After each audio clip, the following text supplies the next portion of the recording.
Good morning, good afternoon, whatever time of day you are watching this video. We've got a 2015 Nissan Qashqai. It has come from somewhere else. Somebody recommended me. Well, to be honest with you, the car's been to Halfords. They did a diagnostics, and the lad that worked in Halfords turned around to the customer and went, "Look, you can't do it, but go and see this lad. Go and see Baz, and he will sort it out for you." And that is what they've done. They came in 2 weeks ago for me to diagnose it. I diagnosed it as a few little bits and bobs. I'll show you the fault codes in a second. But I come up with an intake boost leak, the usual upstream pressure of the turbine, pipe is blocked, and also when that pipe normally blocks, it means that the glow plugs have failed, believe it or not.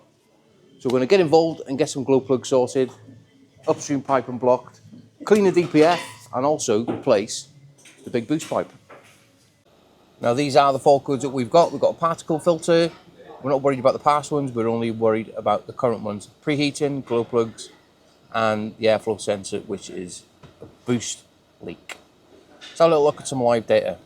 Now the live data that we're going to be looking at is the engine speed, the pressure of the particulate filter, the pressure of the upstream turbo, and also the soot content in the DPF. Let's pop it into a little bit of a graph. Now engine speed, pressure of the DPF, soot, and also the pressure of the upstream turbo. The pressure of the upstream turbo should identically match the RPM. So you rev it, the line should go up and down. And if it's blocked, it'll go dead straight. Have a little look.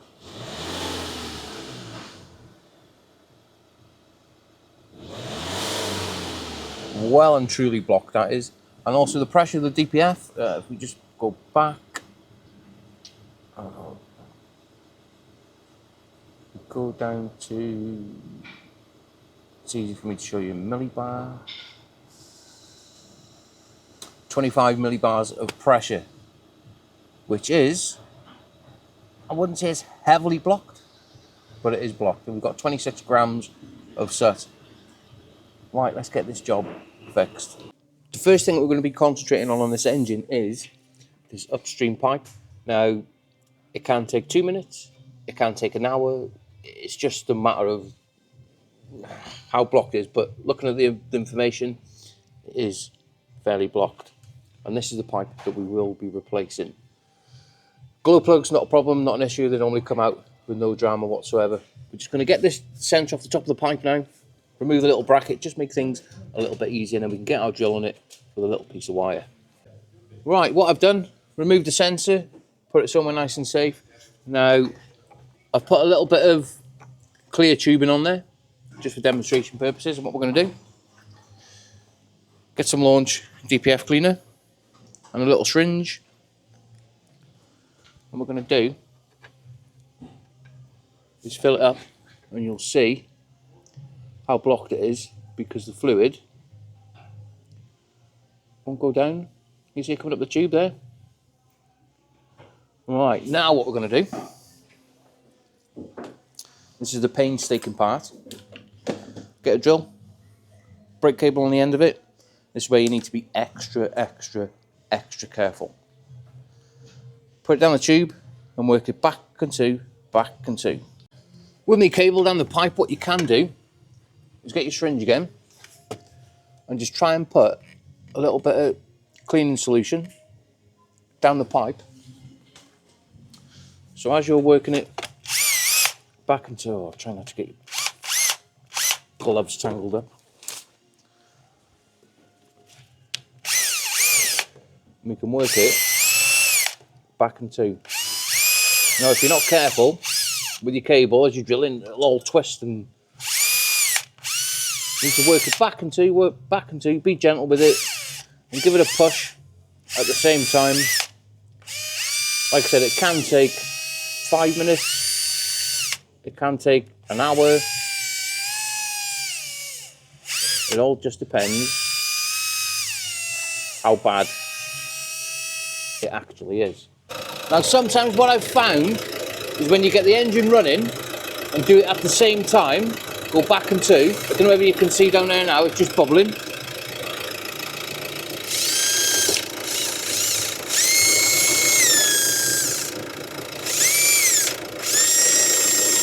onto some block like that, right? Hang on. Can you see it squirting out there now? What I'll do, I'll give it a bit of a rev and it might just come out. Just pull the camera back a bit, Joe.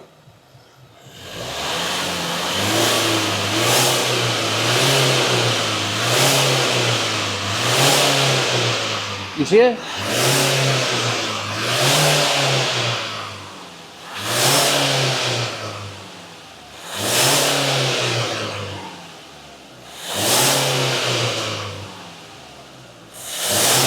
Just walk back to the camera a bit.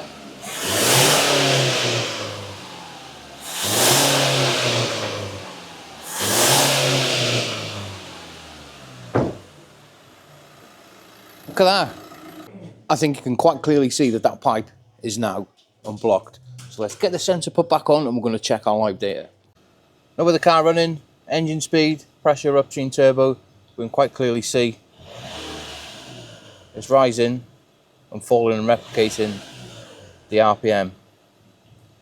So on that fault code, great success. Even though there isn't a fault code for that, it doesn't pop up. But anyway, whenever the glow plugs fail on these, always check that upstream pipe. That is done. Let's move around to the glow plugs. Now I have removed the engine cover and the intake pipe. Now the glow plugs on these, they are quite deep. So what I do, get a pick, put my bulb on, positive, and then you use your pick then to go at the top of the glow plug. If the glow plug's good, that bulb will light up. There's number 4. There's number 3. There's number 2. And there is number 1. So we've got 1 out of 4, which is working. For those that have listened, on these engines, cylinder 1 is here, cylinder 4 is there, that's why I've gone 4, 3, 2, 1. Anyway, let's get them out. Before we remove them, get yourself an airline and give everything a little bit of a blow and get all the debris from around the glow plugs. Let's get the glow plugs out. Now tell me your preferred method of getting them out and what works for you. What works for me every time is a tiny little quarter ratchet. You should. Now these are a little bit fiddly because you've got to be careful around the fuel pipes. And on these, very rarely they snap. A little bit of force behind them and just wind them out. All them glow plugs are now out, but I just want to show you something, whether the camera will pick it up. Now, do you know years ago where you thought, oh, get the glow plugs out and we'll test them on a battery, and a 12 volt battery? Don't.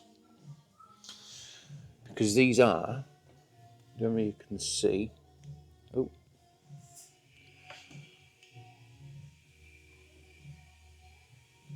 they are 4.4 volts. So if you do check them on a battery, the chances are that they will light up once and they'll work once, and then when you put them in the vehicle, they will blow. Don't ask me how I know. Anyway, let's get these new ones put in. Brand new glow plugs are now fitted. What we're going to do, before we put it all back together, we're just going to give them a little bit of a check and see if they're working. Let me put my test lamp there for you. Cylinder 4, perfect. Cylinder 3, cylinder 2, and cylinder 1. Now, while I was waiting for me glow plugs to turn up, oh, I tell you what, I'm getting frustrated at the minute with ordering parts and things not turning up and zero organisation. I've removed all the scuttle panel, and you're probably wondering why. It's because to get right down the back there, that DPF pressure sensor, because it is in an absolute stupid place. We've got all the trims off there. I'm going to put all this plasticky gubbins back on now, and the new pipe has also turned up as well. So we're going to get that chucked on. With a little bit of magic, everything is now back together, and the brand new intake pipe is nicely secured on. Now let's go around to give them the DPF a little bit of a cleaner. Can't get my words out. Launch DPF cleaner. Now this is a 50-50 mix. Half a bottle in, and then fill the rest of the container up full of water, and then we can get it applied via the pre-pressure pipe for the DPF. Let's get this DPF cleaned. Make sure that we're in a well-ventilated area. That's why I brought it out of the workshop. Now, you need to be careful when you're cleaning these DPFs, whether they're up the top by the turbo or on the floor, because if they're up the top by the turbo, the last thing you want to do is fill that DPF full of foam, and it is going to expand, and the last thing you want to do is go back into the engine and hydraulic it and make a mess. So what you do, get your airline, get it coupled up to the pipe, give it a little blast for about 5 seconds or so, and then leave it for 5 minutes, let it soak in and do its thing. And that is probably going to be enough until we can get the car running. And get it running, and then put the rest of the fluid in. Where's my camera being dodgy? That's better. Put the rest of the fluid in while the car is running at 5-second intervals. And we should get bubbles at the back. With the engine running, we can now go at 5 to 10 second intervals on the gun until the gun is completely empty. Now what I've done, put a little bit of a graph on of the pressure of the upstream turbo, just to show you the fluid been applied. As soon as I squeeze it now, you should see the graph raising. See it? And you will hear the engine tone change as you're applying it also. Now what I'm going to do, finish off that bottle, and then hopefully we might get some bubbles out the back, just to show you. And there we have it, we've now got some bubbles coming out. And what's that doing? You're probably not going to be able to see it, but that is actually grey coming out, and that is bringing all that soot out of that DPF. Right, let's finish it off. All of that cleaning solution has been put through the exhaust system. I've connected the DPF pressure sensor back up. What we're going to do, jump back on some live data, get the car started, turn that around to millibar, put it onto a graph, and you should see these two here. As you can see, it will come down, and also the soot will come down as well. We hold it up at about 2,500 RPM.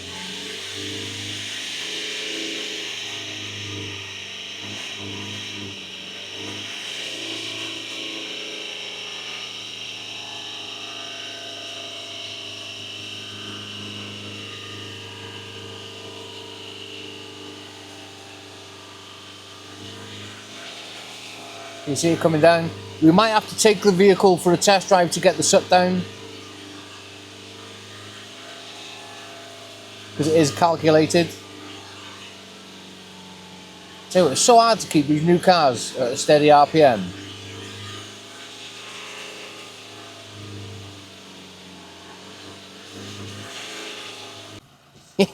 Tell you what, we've had some foam out of that. What I'm going to do now, I'll give it a rev, the pressures have come down. I'm just going to take it down the road for a little bit of a test drive and clean it out.